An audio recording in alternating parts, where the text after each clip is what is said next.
ayaw ko na ng space nito. 2 minuto, wala na.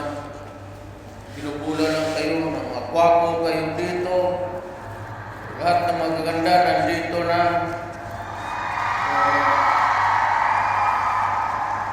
At sabi dito yung kumanta ng ikaw, pauwiin mo na. May asawa ka naman. Baka rasyan yung asawa mo, mabaril kayo dito.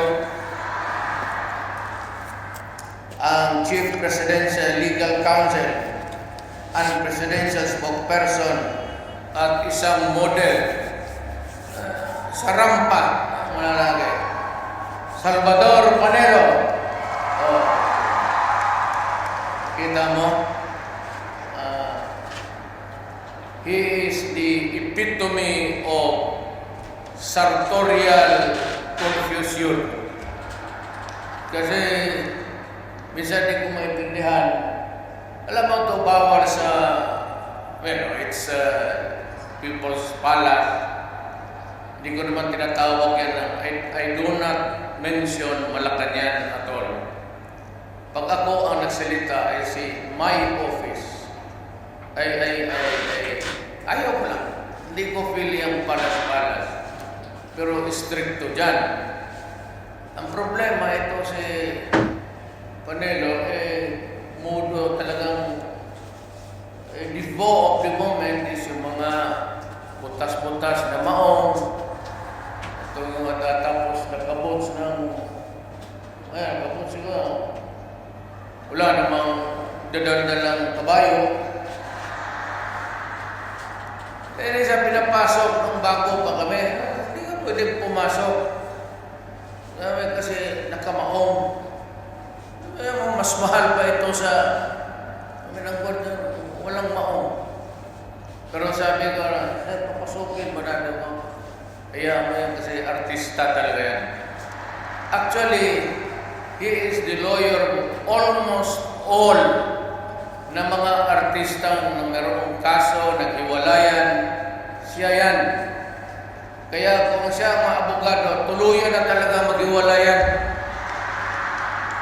sa tingin ko, Roy Simato. Ito yung naglinis ng Boracay. Kasama si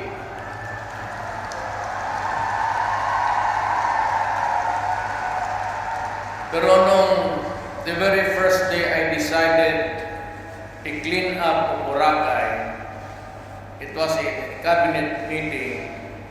Kasi ang Boracay, lahat ng lumalabas ng dumi sa lahat ng hotel halos, papuntang Boracay mismo. And so, when I was campaigning, I was on the beach, I was inhaling. Namoy ko sana yung hangin na presko. But mabaho. Kaya sabi ko, pag na-presidente ako, ipalinis ko to. Ngayon, pwede mang inumin pati ang tubig ng dagat. Okay na.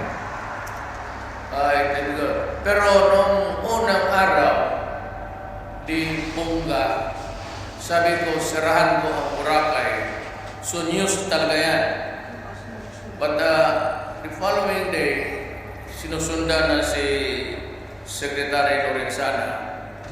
But doon sa headline, naglalakad siya ng beach. Yung kunan siya ng camera ng picture. Pero yung mata niya, ang mata nandoon sa dalawang puti na babae na nakabigilid. Tapos tinawagan ko, sabi ko, Roy, akala mo ba naglilinis ka ng Boracay? Bakit ka palagad-lakad dyan sa beach? Tignan mo yung mga nakalimutan ko. Siguro, bigyan mo lang ng panahon para magsawa si Simato kasi matanda na rin para sa akin. Hanggang tingin na lang yan. Hindi tinitignan yung human rights ang biktima. They are only worried of the carcass. Tawag ko ng putang inang karkas. Isang kriminal, lista sila ng lista, umabot ng 70,000. Sabi ko lang man, I will kill you. isang tao. Istorya mo lang yan. Wala pala kayo. Pero sabi ko, sino nagpatay? Ewan ko. Tanong nyo si... Baka si Anyo. General Anyo. O sa Armed Forces yung... ito si General Esperon. He's from Pangasinan. Ako sinabi ko ganito, kung tumindig kayong mga major commanders ng Air Force, Navy, Police, pati Army, bababa ako. Uwi ako sa dapat. If I cannot get the kind of support that I was expecting all along, then I'd rather, wala na, bahala kung sinong sumunod. Si Robredo na lang, yung babae.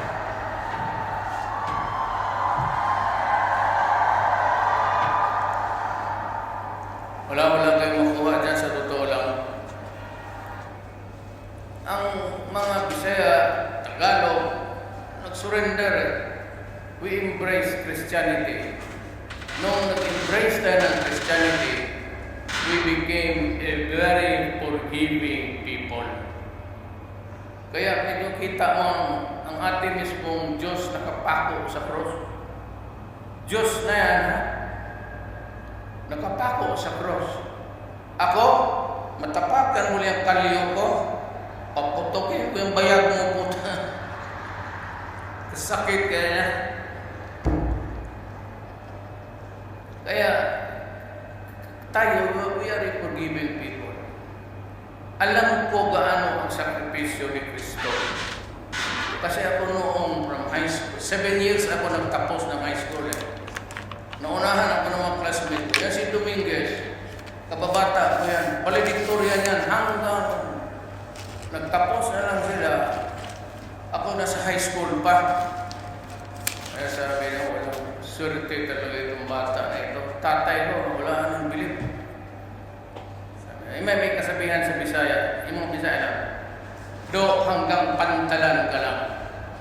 Ibig sabihin, pagkalaki mo, ang trabaho mo, kargador.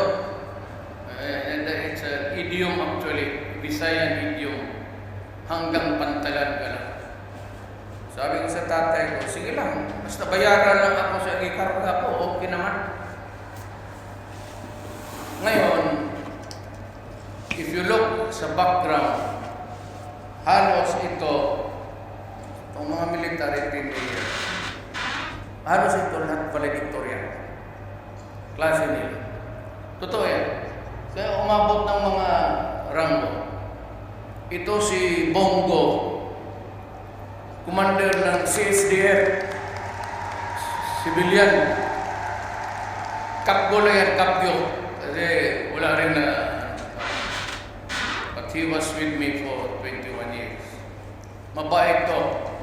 Kayong taga Davao, anak ito ni Tesoro. Hindi talaga ito, go lang tatay niya. Chinese. But nanay nito, Batanggin niya.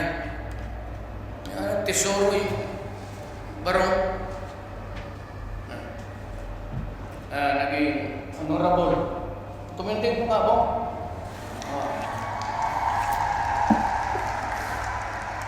And I tell you, I guarantee you, natuto ito sa akin. Pati nga yung style sinunod. He is very, pati babae, dalawa rin yung kanyang ano.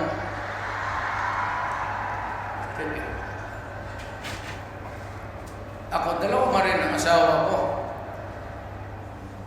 Kaya, tangin ito, alam mo pa magkano yung sweldo ng presidente? Alam na niyo kung magkano? 200,000. Ang asawa ko dalawa. Yung 100,000 doon kay nanay ni Inday, itong 100 sa nanay ni Kitty. Ewan ko, ito si Bongbong. Pero ito sila, pati yung kaharap mo na tatanda, congressman, Meron rin yan. Maniwala kayo. Maniwala kayo. I was once a congressman. Kanya-kanyang diskarte yan. Hindi pa matapos ang sesyon. Mag-start kami alas 4, matapos alas 10, alas 11.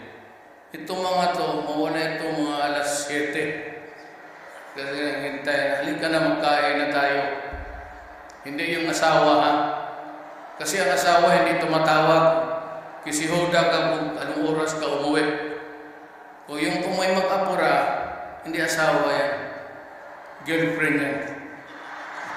Sigurado ako, kayong mga may turukan mo kayo. Kayong nagkapag-asawa ng Russian, mababait sila. Ha? Mabait. Russian ang husband mo. Very good. Buti pa Russian na lang kayo. Pilipino talagang ugok yan.